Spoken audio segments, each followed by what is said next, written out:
Na sepelaka komo na bino ebele po liboso ya poste télévision na bino pona kolanda Info Plus HD ngai jide bula la Colombe na pesi bino bambote bisika nyonso oyo ezwami bino tofungola basango na biso pona koyebisa bino ke président de la République Félix Antoine Tshisekedi Tshilombo akomaki bongo kuna na Serbie sous invitation ya homologue na ye serbe pe aza accompagné na la distinguée première dame Denise Nyakero Tshisekedi ba détail na élément oyo.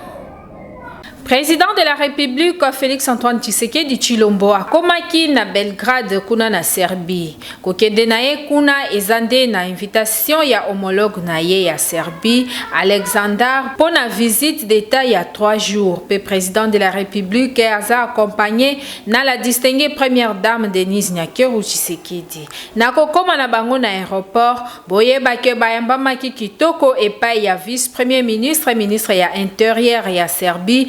Pe délégation ya ba congolais nyonso oyo bazwami kuna na Serbie. Boyeba ke visite oyo eza inscrit na prolongement ya rencontre ya président Félix Antoine Tshisekedi Tshilombo na président Alexander oyo bakutanaki na 79e session ya Assemblée générale ya Nations Unies oyo esalemaki na New York na septembre ya 2024. Epai wapi ba haute personnalité oyo mibale ba réaffirmaki engagement na bango ya ko approfondir ba relation d'amitié na bango pe kokolisa coopération oyo ezolié ba pays na bango na oyo etali ba intérêt commun. Boyeba ke président de la République azakuna pona visite ya 3 jours. Gouvernement congolais ba annoncé fermeture ya ba clinique nyonso oyo ezosala bongo ba chirurgie esthétique tozobenga BBL po yangonde eza mikolo na top annonce wana esalemaki bongo na Assemblée nationale na nzela ya ministre ya santé publique, hygiène et prévention. Plénière moko ezalaki na chambre basse ya parlement boyeba ke ezana des questions de base oyo esengaki ba élu du peuple batuna topé basolola yango na ministre ya santé publique, hygiène et prévention Samuel Roger Kamba. Ya liboso ezana oyo etali ba chirurgie esthétique BBL oyo ezo régner mikolo oyo na TikTok tozomona yango biso nyonso ndenge e créer ba débat. Pe ministre ya santé publique a annoncé ki fermeture ya ba clinique nyonso oyo ezosala ba pratique wana na Kinshasa topé na RDC Mobimba parce que eza danger makasi kotala que ba spécialiste na yango bazate na RDC ndenge ye ministre ya santé ayebeli na yango honorable Guy Mafuta auteur topé initiateur ya question oyo alobaki que ye aza contre bana basité kasi ba pratique wana nde eza kosuka mabe pe eza kitoko te. Devant la représentation nationale, le ministre a clairement dit qu'il a suspendu. Les centres purement esthétiques peuvent être ouverts, de beauté esthétique. Mais les centres qui s'adonnent à appareils pratiques, qui au fait menacent l'ordre public. Et de ce point de vue-là, c'est normal que l'État sanctionne. Il y aura des sanctions certainement. Nous, en tant qu'élus, c'est une décision qui vient d'être annoncée devant le peuple congolais. Nous allons vérifier, les adresses sont connues. Pona oyo etali choléra Samuel Roger Kamba alobi que ba effort oyo eza déjà déployé pona ko prévenir épidémie oyo pe ko améliorer crise en charge atako ba résultat ezana nou insuffisant kasi gouvernement ba s'appliquer makasi pona kolongola yango na mboka na yango soki otali na ville province ya Kinshasa baka contaminé eza diminué makasi pe na Kinshasa baka enregistré eza kaka 5 ya pamba kasi na partie ouest ya mboka kuna esika ezalaki makasi ebandi pe kokita muke bondimela ngai ke nyonso elekanaki kitoko pe vice-premier président ya Assemblée nationale asaluaki initiative oyo ba élu bazwi pona kosilisa banungu nyonso. Premier ministre chef ya gouvernement congolais Judith Suminwa asalaki bongo clôture ya atelier ya évaluation ya ba recommandation ya ba forum ya diaspora na ville province ya Kinshasa elekanaki kitoko mingi bolanda. Gouvernement souminois balingi ko relancer politique nationale en faveur ya diaspora congolais. Et Salemaki na ville province ya Kinshasa, pe premier ministre Judith Souminois a clôtura ki misala oyo ezalaki concerné na évaluation ya ba engagement oyo ezwamaki pona ba congolais ya étranger, pe a rappela ki ba priorité oyo eza accordé na président de la République Félix Antoine Tshisekedi Tshilombo pona communauté oyo eza lokola moteur économique, relais moko diplomatique ya motuya, surtout na contexte sécuritaire na est ya République démocratique du Congo. La diaspora congolaise n'est pas une simple communauté des Congolais de l'étranger. Elle est une force vive, un levier stratégique, un acteur économique majeur, un réservoir de compétences et d'expertise, et plus encore, un pilier de la défense diplomatique et communicationnelle de la nation. Dans ce contexte de l'agression imposée à notre pays par le Rwanda sous couvert du mouvement terroriste AFC 123, le gouvernement reconnaît pleinement la valeur de cette contribution multiforme. C'est pourquoi nous voulons aujourd'hui renforcer, structurer et optimiser les mécanismes permettant à la diaspora de participer davantage dans le développement de notre pays. Na yango gouvernement batie feuille de route moko ya sika oyo eza qualifié na boussole opérationnelle oyo eza censé ya orienter action publique pour les 6 à 12 ya mois prochain. Objectif na yango eza ya kolongwa na ba intention pe kokoma na ba exécution pe ko rétablir relation moko crédible, efficace pe durable entre l'état congolais pe diaspora. Différence nini ezali entre ba mama ya kalana ba mama ya lelo wana ezali question oyo ba reporter ya Info Plus HD batuna ki population boyo ka bango. Ba mama kala bazaki komitosa. Ba mama kala bazaki ata osambela te au mona manière ne ya kosabiller eza différent na ba mama lelo. Ba mama lelo bazo bota mais c'est comme si mitu ezotika la bana. Et là te la basi eza malonga te. Comportement basi eza malonga te et le bela basi eza malonga te. Mais ma maman absa kala so isa bali aibike azanani au mona on est là te nae ne le benaye na misana nae basi akala bazaki basi ovanda na ndako mais moi de la femme ezate kake to latima puta to bimi na balabala to tamboli nde moi de la femme non botoni na baba non moi de la femme so babi le 8 mars c'est ça que pour moi c'est mitala amiyeba Azanani, moi ça a utile. Babi, éduquer une femme, c'est éduquer toutes les nations. Yakala, bazaï komi tosa, komi pesa respect à bomwasi. Ba maman lelo baza respecté. Biso to zala ki so mobala linginga, il faut lukanga. Lelo ba maman siko baza komi pesa valeur te ba lukambali bango moko azola na mobali. Ya mi balé ba maman lelo baza na boto cité. Ba yebi ko tosa penza mibali te, baza respecté na ba bokilo. Na mabokilo respect zate ba miyebite oni bango bazali mama lelo azana la terine ya kitoko te et se presape ba boti te et se presape ba tuté ba mama lelo bazola tamabe faut ba changer bazong sapenda valeur au moins ça zaki na ngokala basa kala to benga bango ba mama na biso bango nde bazara fidèle to ebité est-ce que l'éducation ndenge ba éduquer bango ezanga ni pona belge ou bien mokile zara malamu pona bango ba autres na bango lelo baza ba oyo en tout cas ba yo karaté eza moi mawa mingi na habité souffrance bon souffrance kaka tu vas passer l'équipe pour na basi na biso lelo passe biso nyonso toyebi réseaux sociaux tosalelaka WhatsApp, Facebook, Instagram, Viber to pe ndenge na ndenge kasi ba reporter ya Info Plus HD bazalaki sur terrain batuni population na yango pe basali constant ya ba groupe WhatsApp.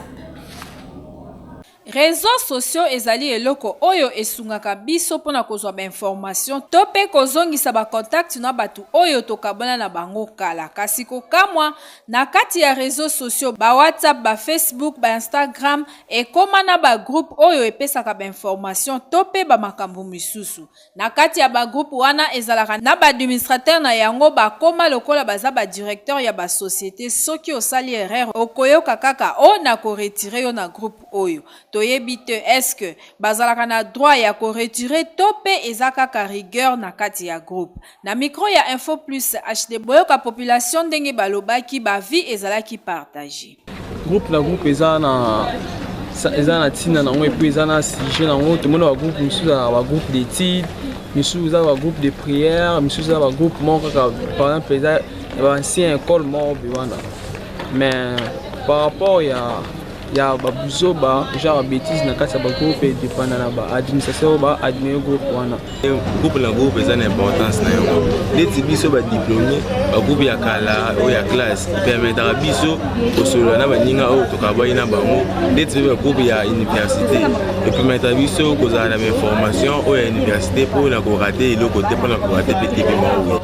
Kozala na kati ya ba groupe ya ba réseaux sociaux ezali mabete po ezongisaka ba contact to pe ba connaissance ya kala na ndenge ya malamu kasi ba rigueur pe epekisami te. Tokosenga kaka na yo mutu oza na kati ya groupe soki ba kotisi yo me kaka respecte ba condition o eza na kati ya groupe wana po ebetisa baninga libaku te.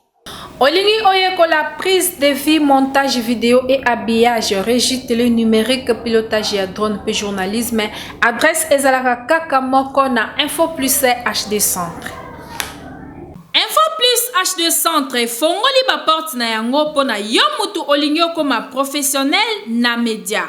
Yaka kozwa formation ya malonga, formation et kuba. Na Info Plus HD Centre, bazo pesa ba formation lokola, ya prise de vie, okoma cameraman tope camerawoman moko professionnel. Montage vidéo pe ezo pesa ma kitoko. Bongo po na régie télé, na Info Plus HD Centre, formation eza ya régie télé numérique. Donc télévision ya kilelo po na pilotage ya drone, wana kutu jemuke na Info Plus HD Centre.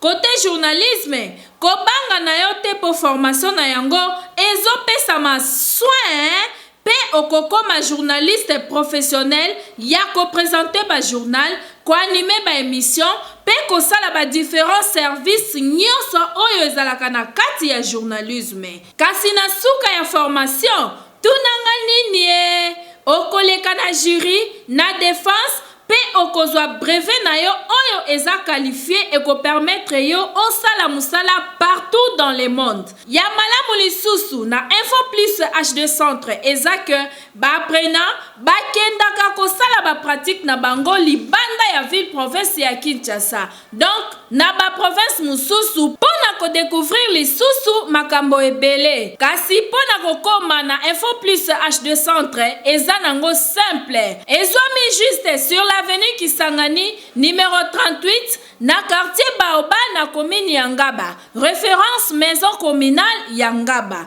Tope obengi bango na ba numéro oyo eza affiché na se ya télévision na yo. Yaka kozwa formation na Info Plus HD Centre okozala jamais déçu. Bilengi ya formation ezande na Info Plus HD Centre. Info Plus HD Centre ezokomisa bato utile na société. Na Info Plus HD Centre formation na bango ezalaka mingi nde pratique bolanda bongo ba aprena.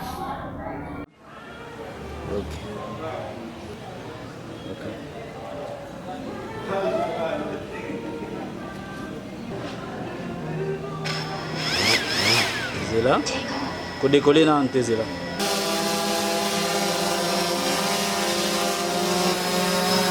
Amata likolo.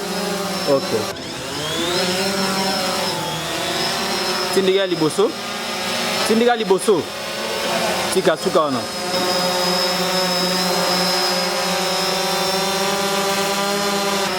Matisa. Matisa. Matisa lisusu. Matisa. Matisa malembe tina se. Matisa.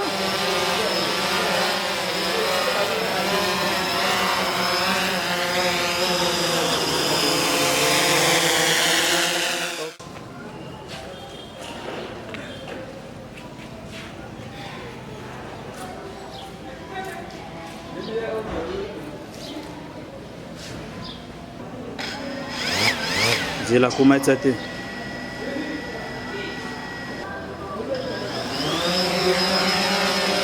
Suka wana.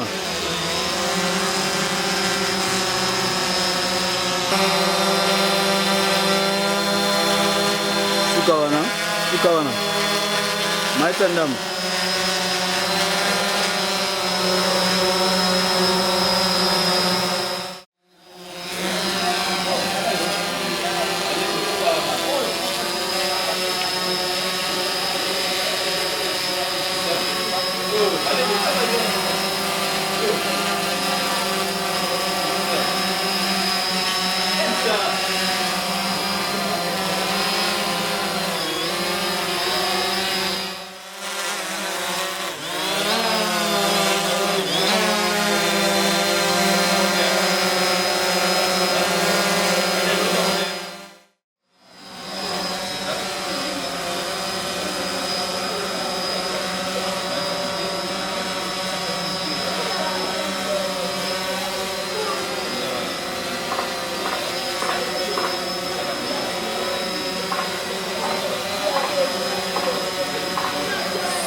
Dr Eric Azomba on a commune en Sélé azo traité mikuwa na ndenge ya kosana ta mukuwa na yo panzani toza na problème ya ndenge ni na mukuwa ya traitaka na bokoko ko kata yo nzolo ko te ya ko chupa yo petonga te.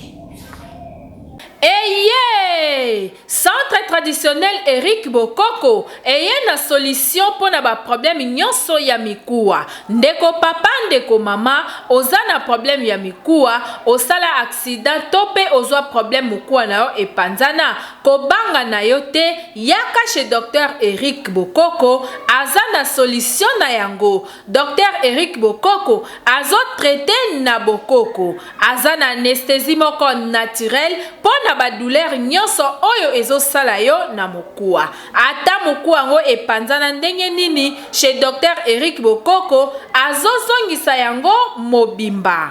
Façon na ya kinanzimia kiteke nga lelo na otambula me na ye na sali 1 mois nga lelo nga yo na omotambola na nyati okona nga ngoyo donc naza penja bien bino batatembi eza lobukana osala accident osali 5 ba choma bende yaka oza solution osala ki accident na cuisse en tout cas na bande voir même côté le maté mais na humilité na vie solution na ba problème on a ki nango na sali au moins 2 semaines na ju traitement na lokolo na zaki vraiment en tout cas il y avait pas moyen même ya kotambola en tout cas bande ko bochaka tembe bolongola kazaka ba doute boye pa Dr Eric Boyoki, bomoni, awa chez Dr Eric, tembe ezosila. Kasi pona kokoma na centre traditionnel Eric Bokoko, eza très simple. Centre traditionnel Eric Bokoko, ezwami na commune en Sélé, arrêt Plaza, juste en face ya entrée RVA. Na avenue Yakayoka numéro 60, aux Amobimba chez Dr Eric. Naza Dr Eric, docteur traditionnel pona domaine ya mikuwa tokolemba te. Yo mutu oyebi ke osala accident obukana bazo traiter yo changement ezate yeba ke bafanta mukuwa na obiete yaka soki okomi na place nga naza na kozongisa mukuwa na yo ndenge ozalaki. Yo mutu oyebi ke osala accident oza na douleur mo ezate balobi ke position ezate yaka soki okomi na place nga naza na kosimba yo na anesthésie naturelle kaka na minute na pe douleur esili. Oza na problème ya colonne, bassin, balobi cheville, tête fémorale, balobi mikuwa, oza na problème ya mikuwa. Yaka soki okomi na place nga naza na kobotisa ba mai wana nyonso avant ko ye pa nanga kota radio la nga photo ya sika. Numéro ya téléphone ya WhatsApp 098 47 52 810, numéro mosusu 081 490 13 33. Chez Dr Eric, azalaka kaka na système moko ya prends ton lit et marche. Dr Eric, yende nzambe ya mikuwa. Dr Eric, solution ya mikuwa. Kozwa formation ya ba métier ebele na ndenge ya kitoko esi eyebana ezalaka bongo na centre d'apprentissage des métiers spécialisés groupe scolaire Mwanda Kamsi GSM na Mokuse kuna éducation ya bana na biso ezalaka très assurée. CAMS, mon centre d'apprentissage des métiers spécialisés. Oh, GSM, le groupe scolaire Mwanda. RDC mon pays, Kinshasa ma capitale. J'essaie mon école et pas n'importe laquelle. Une école d'élite, moderne et aujourd'hui une école d'avenir pour tout parent désireux de voir son enfant atteindre un niveau d'élite. Aux âmes bien nées, la valeur n'attend point le nombre d'années d'âge, dit-on. J'essaie. À peine 15 ans d'existence, ton écho a traversé le continent grâce aux valeurs que tu incarnes. Valeurs morales, valeurs intellectuelles, valeurs scientifiques dont nul ne peut douter aujourd'hui. Nul, je suis venu au GSM. Tu m'as formé, tu m'as façonné, tu m'as transformé véritablement. Je suis devenue une femme de valeur sur qui la nation tout entière peut compter.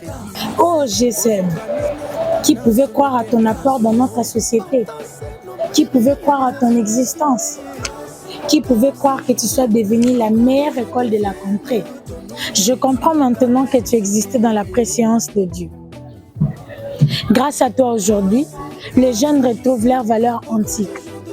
Valeurs basées sur la discipline, le travail et l'éducation, telle est ta devise. Aujourd'hui, je veux te quitter parce que tu as loyalement accompli ta mission en faisant de moi une femme à toute épreuve. Je pars avec beaucoup de souvenirs que je n'oublierai pas durant toute ma vie. Oh GSM, bien que tu m'aies tout donné, j'ai du mal à me séparer de toi car j'ai encore besoin de toi. Quand je pense à mon directeur de l'école primaire, M. Francis, et à tous les enseignants qui m'ont façonné. Quand je pense à mon directeur des études, Enoch Mbwinga, et à tous les savants qui m'ont façonné à l'école secondaire. Et surtout quand je pense à mon mentor, mon metteur en scène, le grand leader, mon promoteur.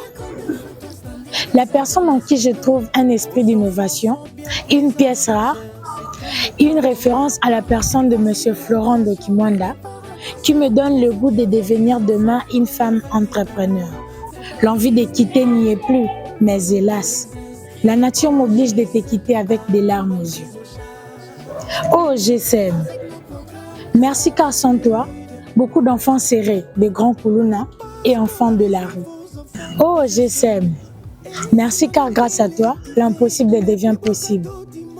Avec un internat au centre-ville de Kinshasa, un complexe sportif avec un terrain de football muni de vestiaires, salle de musculation, salle de formation et un terrain de basket. Oh GSM, merci car grâce à toi, les jeunes se retrouvent dans plusieurs domaines de la vie, de l'informel avec l'auto-école jusqu'au formel avec toi, GSM. Merci pour tout et demeure à jamais dans mon cœur. Album Les Fous du Français, abandego les Français par la musique yangonde salaka kebana bisoba améliorer langue française na minoko na bango sombeli kaka kit complet na yango kozala jamais déçu.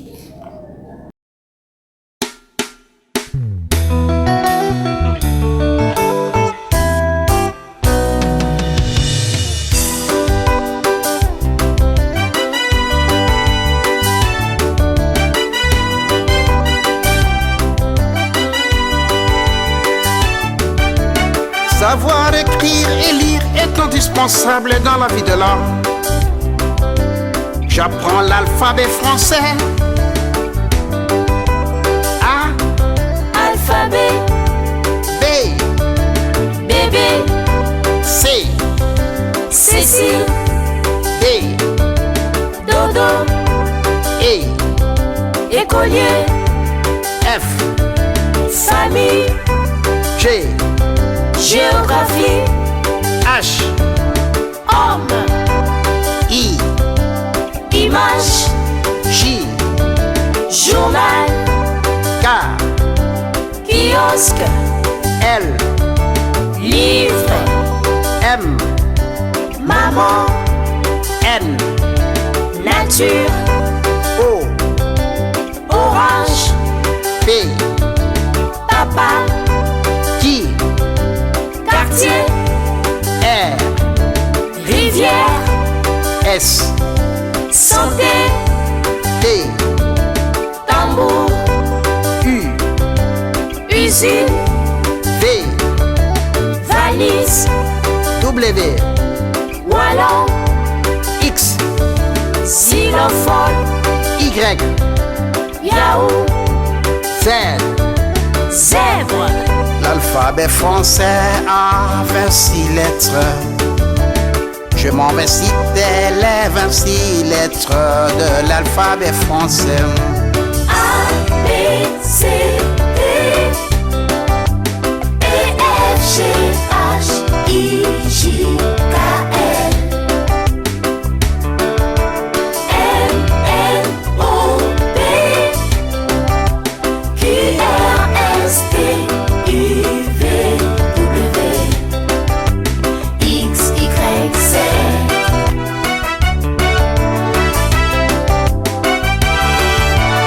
Savoir écrire et lire est indispensable dans la vie de l'homme. A, B, C, D, E, F, G, H, I, J, K, L, M, N, O, P, Q, R, S, T, U, V, W, X, Y, Z. L'alphabet français a 6 voyelles.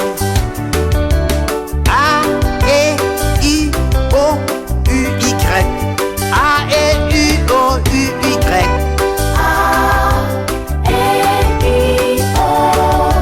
Savoir écrire et lire est indispensable dans la vie de l'homme. A, B, C, D, E, F, G, H, I, J, K, L, M, N, O, P, Q, R, S, T, U, V, W, X, Y, Z.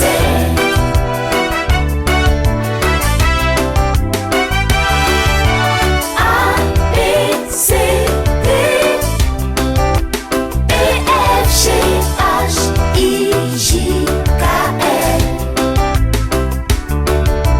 M, N, O, P,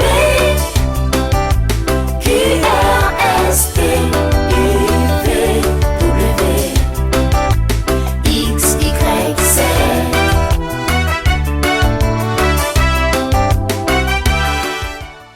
Na rubrique na biso ya invité du jour ya lelo to yambaki moko ya bandeko ya le français par la musique apesi ba précision sur album na bango pe projet na bango ya le français par la musique.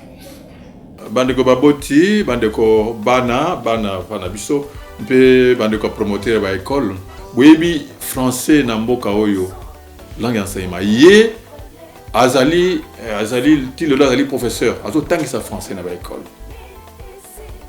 A constaté défaillance mingba ba faiblesse mix élève. Atangisi mbola ebele mais niveau ya bana français za ko diminuer kaka. Eza ko kita be ko kita. Il a eu idée ya ko tangisa bana wana ya ko pesa mateya na ye na ndenge mosusu. Omoni likanisi ya azui yango wana vraiment faut féliciter ye. Azui likanisi wana abi essayons de faire autrement. Bana balingi musique mingi, bana balinga musique mingi. Alors lui na le canal leisa bango na nope Mathéo na pesa bango na créer na classe bazo similaire pour niveau bana zo kitabe ko kita na leisa bango siko na musique. Grammaire, conjugaison, formation de phrases nyonso wana oya tangisa na classe akodisi atiango na banzema tala abimisi yango support liboso yango ayo ezali audio oyo eza ba vidéo na yango eza 8 chansons mobimba mais soko tali on peut avoir ici je crois que 10 ou bien 13 leçons et ça dans l'album oyo français eza langue enseignement français ezali langue officielle na niveau administration. Na rubrique Oyonde et l'axara keto point final ya édition na biso ya lelo. Merci na confiance et fidélité. Oyo bozana ngoya kulanda biso tango nyonso. Merci l'équipe technique et rédactionnelle. Ya Info Plus HD pour na musala kitoko basa libino. Ba merci ebele na le valable motomoko bien na benga kai papa social na pesimbote na papa Evi Makuba kasiboye bake soki Jésus Christ nzambe ya pasteur racheté lita ayeite ngai na binoto kutana kaka awa.